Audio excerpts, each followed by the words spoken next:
delivering a Meyer in Lansing, Michigan, getting Rusty groomed, losing my next load, yeah, and now maybe stuck for the entire Memorial Day weekend, plus mini tour of the whole Clutch Trucker remodel, just kind of as a update and everything on this episode of the Clutch Trucker Channel. Clutch Trucker, filmed before a live and very furry studio audience. Yep, this is Rusty, the world famous meatball dog. Aha, but about to get groomed, so here's your before shot. Hey YouTube, Clutch Trucker here. Thanks for tuning in to another edition of the Clutch Trucker Channel. Alright, here it is, Friday the 26th of May. Made my delivery at the Meyer this morning in Lansing, Michigan. Was able to just park there last night. They have a little staging area, so that worked out well, so I could take more time getting my shower yesterday in Kingsville, Ohio. Great shower, by the way. One of them blast you against the wall kind of showers. That's the way I like it, baby. I like it to be almost painful. Anyway, so was able to park there last night. Checked in, all electronic there, although that doesn't help the fact that there's still a grocery warehouse. They call me at 5 a.m., give me the door. They want you to call back, let them know you're in the door, and then they say, okay, well, we'll start at 6. Around 6, yeah, they started unloading, and then, but it's a grocery warehouse. They pull some off, then they count it all, blah, blah, blah. Then they start pulling them off again about an hour and a half later, and then they count that, and they start pulling off the rest. You know, it's ridiculous. It only took about 45 minutes to get loaded the other day in New York State, and it took, well, 4 hours, 15 minutes total for my appointment time. And I got in their door at 5, so you want to count that? That's 5 hours and 15 minutes. That's why I hate grocery warehouses, but what are you gonna do? Alright, we're on our way to Grand Rapids right now. We've got my pickup at 2 p.m. It's now 12:30. Rusty's grooming appointment. You saw him in the opening there. He's saw the furry Rusty. Next time you see him, it'll be all the groomed and purdy Rusty. So we're gonna get up here to the PetSmart. I like the PetSmarts because once your information's in one, you're in all the stores for the grooming. So they have all the, you know, vaccination information and all that. And you can usually park near or behind them or something. So we'll see what we're looking at as we get closer. Alright, it's supposed to be right up here on the left somewhere. Hopefully this will be easy to get into or behind. Never been to this PetSmart before. Been to the one in Lansing, Michigan, but I figured it would be easier to drop him off here. Hobby Lobby, Big Lots. Alright, don't see it yet. It's coming up. And then go to my pickup appointment, get loaded, and then come back and pick him up. What do you think? So, looks like maybe at this next light I need to turn left. Turn left at the traffic light, then take the third right. Alright, looks like I can get into the shopping center that way, maybe.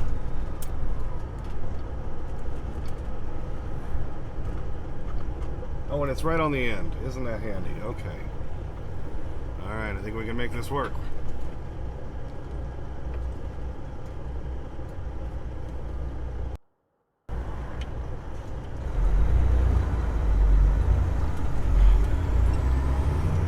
Flashing yellow arrow. At least it's got a green one after that. That's good. Okay, how do we get into this lot? This might be interesting. Well, no, I don't think that'll go in there, will it? Yeah, it will. Alright, we'll try to do this.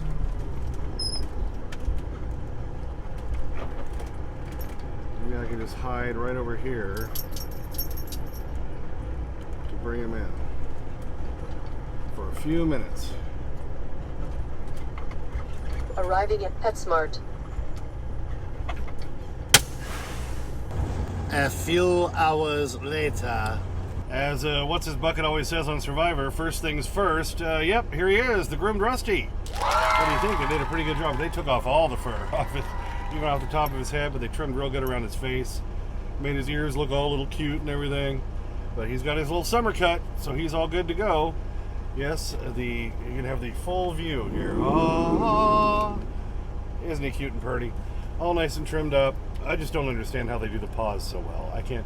That little fur that grows out between the paws, I can't. I've tried. He nips at me. He just won't let me do it.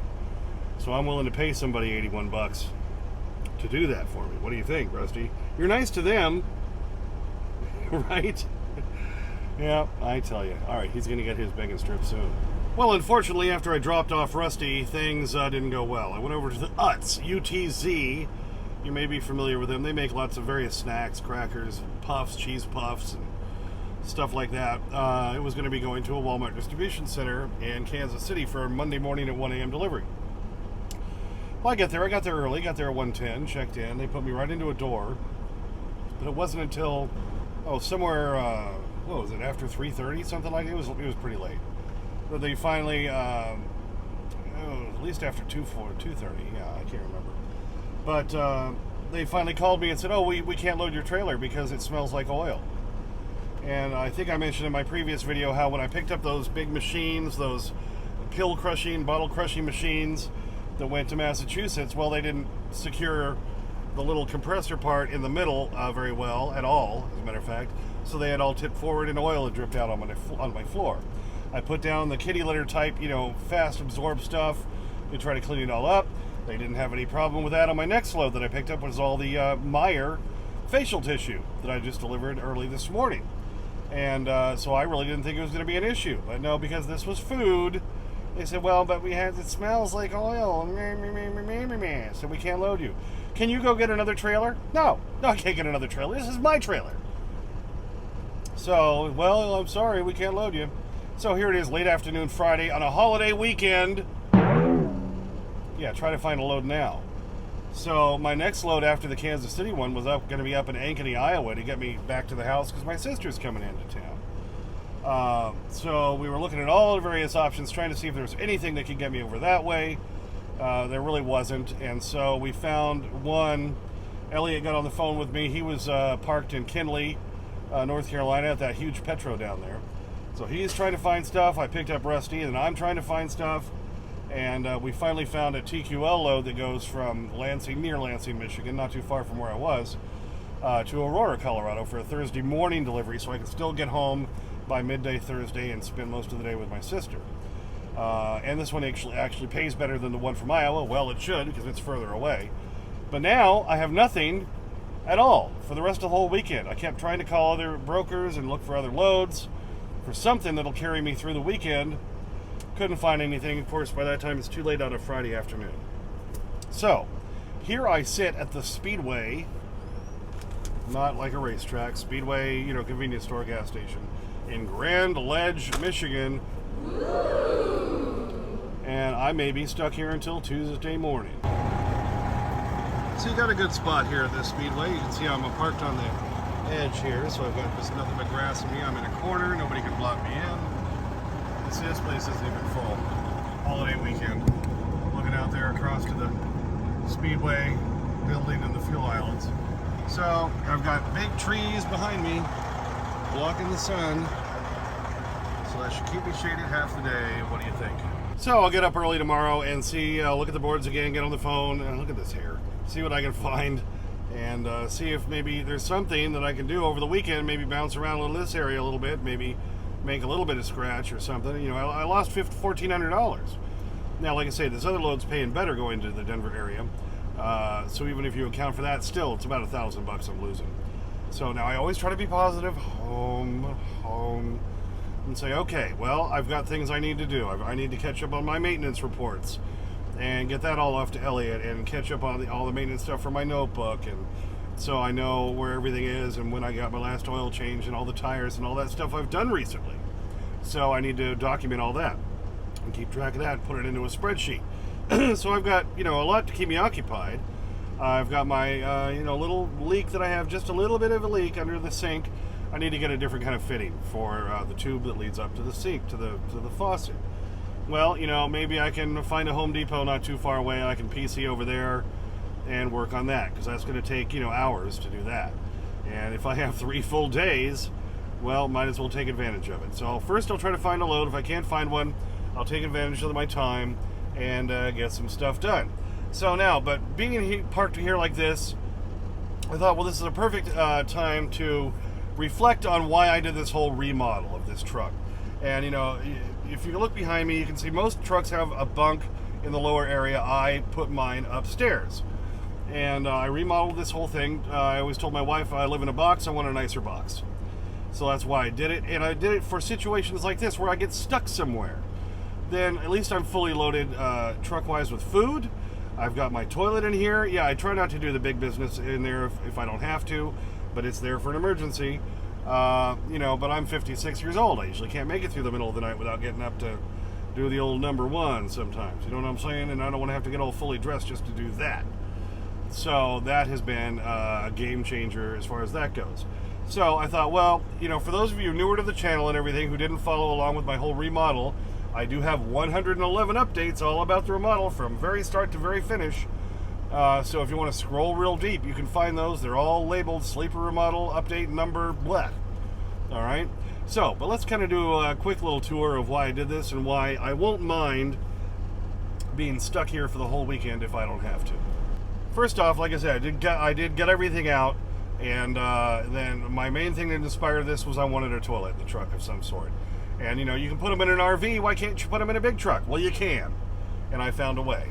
A little cassette toilet. And I can access the tank that you pull out from underneath on my side passenger door, or my side luggage door, whatever you want to call that compartment. And I pull it out, and it's a little tank. It's got wheels. I can roll it inside to any bathroom and dump it out in there. And it's a beautiful thing.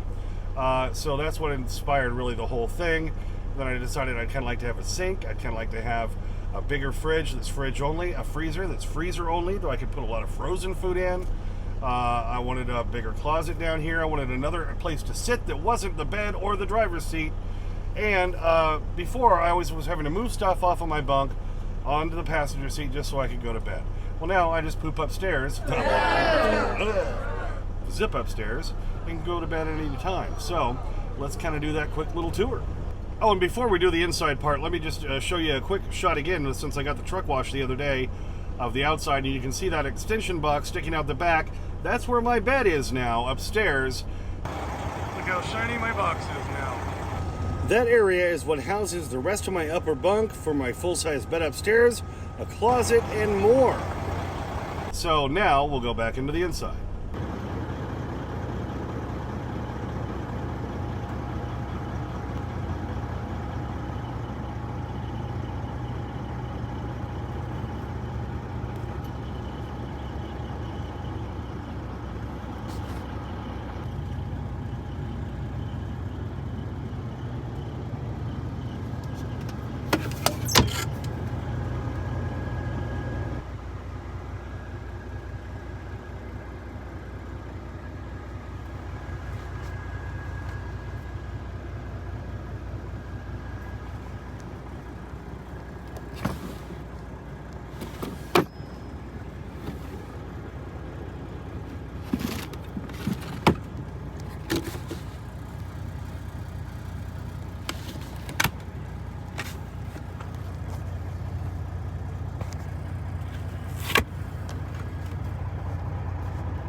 Oh, and I'm going to put this in there too. Somebody a long time ago did say, "Oh, we want to see how you climb up those stairs and get up to that upper bunk area." I'm like, really? You want to watch my big rear end get up those stairs? Well, yeah, I'm going to show you that.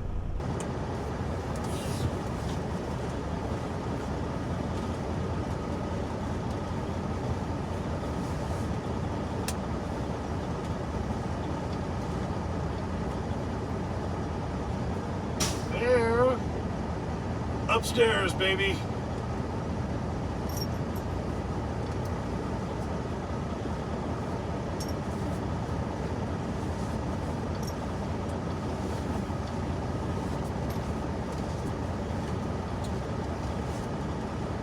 And that's how it's done.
There was so much that went into this. It took me 5 months to complete this, but it has been so worth it. I finished it in mid-March of last year. So I've been out here driving around ever since with the remodel. I had some leak issues with the extension box upstairs, and I did have to keep working on that. And I showed you that earlier with the shot of the truck, where you can see the slanted roof that I finally had to put on there, and that did solve my leak issue. But you know, I won't go. I obviously a hardwired light stand. I put in plugs. I went, you know, all the way, but it only cost me about somewhere between $5 and $6 grand worth of supplies and my time, and it has made my life so much better. So after looking at all that, I think you can see how much nicer it is to live out here on the road, because I do honestly live in this thing. I'm only home maybe 30 days out of the year total. This is my house. This is where I live. So I wanted to make it a nicer place. So like last night when I had to park at the Meyer warehouse, fine. I got parked, I checked in, came back, I cooked a pizza, watched a movie, then got a little sleep, and then they called me into the door, and then I tried to sleep while they were bouncing on and off the trailer, but you know, I can get more sleep tonight. But that's what makes it so much nicer. So it is totally worthwhile, and the toilet, like I say, huge game changer. I really don't understand why those are not standard in these trucks. Like I say, you can put them in an RV, and they're in damn near any kind of a larger RV you can buy. Why aren't they in these trucks? Because drivers aren't the one designing the sleeper cabs, that's why. So take somebody like me, who is a driver, found a way to do it for not that much money. You can just get the little porta potty ones for $100, $150, like Cabela's or something, and find a place to store it. Believe me, in the middle of winter when it's 38 degrees below zero, yeah, you're gonna love that toilet. So tonight, after I get done editing this video and uploading it, I think I'm gonna be cooking up some burgers on the old George Foreman grill. That sounds good, doesn't it? Oh yeah, baby. I put that barbecue sauce on them. Oh, it's so good. And it's so much cheaper. The last time I ate outside of this truck was last Saturday, almost a week ago. And just because I wanted to. I stopped in an Arby's. I wanted to get those loaded fries. Elliot had been telling me about how good those are. With the chicken bits and the bacon bits and the cheese sauce in them. Got those and got a French dip. But, you know, so for over 2 weeks just right now, it's the only time I've eaten outside of the truck. I saved so much money by eating out of the inside the truck here. I have my own I have a lot of choices. It's a beautiful thing. All right, well, that's about enough for this one, but I just kind of wanted to revisit the whole remodel and why I did it, and give a little quick tour, especially, like I say, those of you newer to the channel and all that. And maybe I can find something to keep me busy the next couple days. If not, well, I'm golden here. I've got other stuff I can do. I can work on that little leak under my sink. I can do the maintenance reports. I can get things done and fill the time. Plus, I got my TV. I can watch Netflix and blah, blah, blah, and all that. I'm going to finish watching this movie called The Bubble on Netflix, which is kind of good. It's a Judd Apatow movie, all about filming a movie during the beginning of the pandemic. So, there you go. Well, thanks for tuning in for that one. Yep, stuck here in, where are we stuck? Grand Ledge, Michigan. I never heard of it either. Actually, I've stayed at this exit before, but at a different truck stop just a little bit further down. Picked the Speedway because there were spots open. There's trees behind me to shade the truck and trailer for at least half of the day. So that'll be a little bit better. If I'm going to be stuck here for a few days, might as well get some shade, baby, right? Yeah. Thanks for tuning in. Please subscribe. Please like and comment. I get your comments as soon as I can. Sometimes takes a few days because I'm a working truck driver. Clutch Trucker on Instagram, Clutch Trucker on Twitter, where I always post Rusty stuff. I'm going to put some the new Rusty pics up there tonight. And as always, sniff that magic YouTube fairy dust. Clutch and Rusty, out. So, babe, you ready? You all set to go meet the Japanese? Oh, yeah, I'm all set. I'm ready to go. See, I got everything right here. I'm all good to go. Yeah. Babe, you just put your garbage in my car. All right, no, you come back down here. We always start down here. Rusty, it's in my hand. Look. And there it goes. All right. Up there on your pet bed, sitting on the Clutch Trucker couch. It's a beautiful thing. All over them bacon strips, baby. And why? Sing along with me, because he's a bacon strip dog. He's a bacon strip dog. Sometimes he eats too fast and he starts to cough. He's a bacon strip dog. All right, ready for your other one? Oh, there it is. There it is, yeah. Oh, yes. Crack cocaine for a dog. Much, much, much. Isn't that pretty? And they always leave his tail nice and bushy, so when he's out there running around, you see this little tail fluffing all around the place. Makes it all cute. They did a good job on his ears and everything, so. Hadn't been to that PetSmart before in William the Grand Rapids area. Kentwood, I think, was officially what it was called.